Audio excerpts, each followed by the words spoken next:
देखिए, हम लोग पश्चिम से आते हैं, जो उत्तर प्रदेश का पश्चिम का इलाका है, और जिस घर में परिवार में हमारी परवरिश हुई, उसमें जब से हम लोग छोटे थे, जब से देखते थे और हमसे पहले की पीढ़ियां देखती थी कि अगर छोटे से छोटा कोई काम होता था, अगर हल्के से हल्का कोई काम होता था, तो भगवान राम का नाम लेकर होता था। अगर खेत किसान लोग जो परिवारों में थे, पहले बैल हुआ करते थे, अब तो ट्रैक्टर आ गए, अगर बैल को खोल के भी चले और अगर जुआ भी रखा और जुआ रख के लेके चले, तो पहला नाम यही निकलता था, ले राम का नाम, और तब आगे की तरफ चलते थे। मैंने यहां तक अपने परिवारों में देखा कि अगर कोई बैल वृद्ध हो गया, जो गौ माता के पेट से चाहे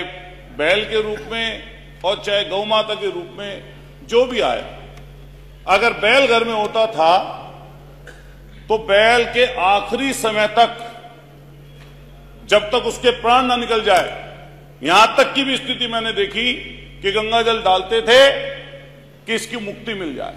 और फिर इसको अपने खेत पे ले जाकर दफना देते। ऐसी स्थिति की तरफ से हम लोग आते हैं।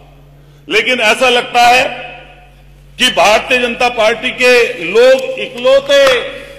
सनातनी हैं और ये दम भरते हैं इस चीज का, और हमेशा ऐसी भाषा, ऐसी चीजें इनकी जबान से निकलती हैं जिससे लोगों का दिल दुखे, लोगों के मन मस्तिष्क में नफरत आए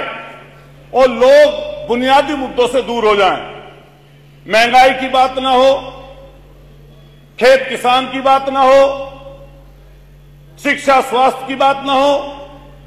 जो लोगों की जरूरत की चीजें उनकी बात ही ना हो, इसलिए ऐसे सुगुफे छोड़े जाते हैं। अभी 3 दिन पहले माननीय नेता सदन, माननीय मुख्यमंत्री जी की तरफ से जो शब्द निकला, मैं ये कहना चाहता हूं आपके सदन के माध्यम से कि वो दूसरे में तलखी बनने वाला था, लेकिन एक और दूसरी चीज भी थी जिसके कारण से वो शब्द उछाला गया कि कुंभ की चर्चा, उसकी अव्यवस्था की चर्चा ना हो, और जो इतनी परेशानी दिक्कतें लोगों के पास ना हो, दिक्कत और परेशानी ना आए। माननीय मुख्यमंत्री जी की तरफ से कहा गया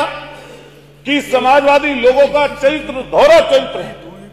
लेकिन एक तरफ जब प्रधानमंत्री जी, हमने सुबह सुबह देखा टीवी में, रात की बात थी, एक शेख आए थे, कतर के शेख, और जो कतर के शेख आए थे, जैसे ही वो फ्लाइट से उतर रहे थे नीचे, तो मैंने देखा प्रोटोकॉल तोड़कर हमारे देश के प्रधानमंत्री जी, जो सामने शेख खड़े थे, जो अमीर थे शेख वहां के, जिनकी वेशभूषा भी वही थी जिससे माननीय मुख्यमंत्री जी ने नफरत की बात जिनके लिए बोली, और एक फोटो है माननीय प्रधानमंत्री जी की और उनकी, दोनों की जोड़ी ऐसी लग रही है जैसे सदियों सदियों पुरानी। ऐसा लगता था जैसे कतर से आया मेरा दोस्त और दोस्त को सलाम करो, ऐसा बोल रहे हो। उसी समय माननीय मुख्यमंत्री जी को ट्वीट कर देना चाहिए था। अगर जो शब्द उन्होंने बोला मैं नहीं बोल सकता, जो उन्होंने शब्द बोला वो दूसरों की भावनाओं को आहत करने वाला था। और मैं ये बात कह दूं कि जब कुंभ की चर्चा हो रही है, चूंकि समय कम है, कुंभ की चर्चा हो रही है, हम लोग मुख्य विपक्षी दल हैं, और जो मुख्य विपक्षी दल होता है उसका काम है कि आपने जो काम किया, अगर उसमें कोई गलती है, कोई त्रुटि है, कोई इसमें ऐसी चीज हो रही है जिससे कुछ गलतियां हैं, तो मैं निश्चित रूप से कहता हूं कि नेता प्रतिपक्ष हो या प्रतिपक्ष के दल का कोई सदस्य हो, और हमारे अखिलेश यादव जी ने बार बार इस बात को चेताया कि वहां की परेशानी और दिक्कतें क्या हैं। अगर परेशानी दिक्कत नहीं थी तो हमने एक वीडियो ऐसी देखी जिसमें हमारे नेता, सदन के नेता के आंसू आंखों में थे। 17 घंटे बाद बताया कि घटना घट गई, जब दिल्ली से खबर आई तब बता पाए। जाम में फंसे थे लोग, परेशानी और दिक्कत में थे लोग, दिक्कत और परेशानी इतनी थी कि लोग बयान नहीं कर सकते। चूंकि एक समय थोड़ा है और मैं कई चीज बोलना चाहता था, लेकिन बस यही कहते हुए कि जो उन्होंने हमारे शाहिद मंजू साहब ने बोला कि तू इधर उधर की ना बात कर, ये बता काफिला क्यों लूटा। और मुझे रहबरों से गिला नहीं, तेरी रहबरी पर सवाल है। ये रहबरी पर सवाल है, उनकी चर्चा जरूर करनी चाहिए, क्योंकि मैं मेरठ से आता हूं, उस धरती से आता हूं जो क्रांतिकारियों की धरती है, जो ऐसी धरती जिसने 1857 की क्रांति में अपनी शहादत दी, और शहादत की अगुवाई करने वाले धन सिंह कोतवाल गुजर, उनके हमारे जो पूर्वज थे, उन्होंने हमें यही सिखाया, उन्होंने हमें यही बताया कि जब राष्ट्र की बात आए तो सबसे पहले राष्ट्र के लिए खड़े हों, लेकिन जब बुराई की बात आए तो बुराई के खिलाफ हम लोगों को मिलकर लड़ना चाहिए। मैं अधिष्ठाता महोदय कहना चाहता हूं कि लोहिया जी का एक कोट है, और लोहिया जी ने जो कहा वो धर्म के सापेक्ष में कहा कि धर्म दीर्घकालीन राजनीति है और राजनीति अल्पकालीन धर्म है। धर्म का काम है अच्छा करें और उसकी स्तुति करें, और राजनीति का काम है कि बुराई से लड़ें और उसकी निंदा करें। ये हम लोगों का और आप लोगों का काम है। इसी तरह हम चलना चाहते हैं, और मैं अपनी बात पूरे समय पे खत्म कर लूंगा। मान्यवर, मैं कहना चाहता हूं, क्योंकि मैं मेरठ से आता हूं, मेरठ की 2-3 बड़ी समस्याएं पिछले अगली 1 मिनट में खत्म कर दूंगा।